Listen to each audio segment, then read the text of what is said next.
تو شہر رمضان الذی انزل فیہ القرآن، ہم نے قرآن کو رمضان کے مہینے میں نازل کیا۔ اب مفسرین مختلف چیزیں روایت کرتے ہیں اور لکھتے بھی ہیں کہ عرش پہلے آسمان کی طرف آیا، دوسرے اس کے قطع نظر ایک اور ایک تفسیر کی طرف جائیں گے ہم، کیونکہ عملی طور پر قرآن ہمارے کو 23 سالہ عرصے میں مکمل ہوتا ہوا نظر آ رہا ہے۔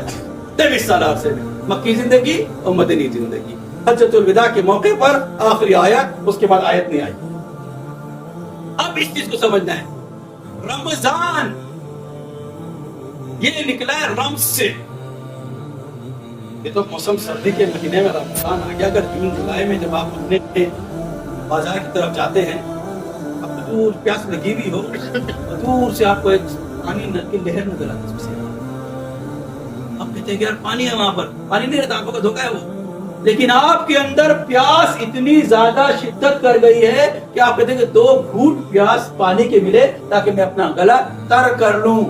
یہ اس کا نام ہے رمز کی کیفیت۔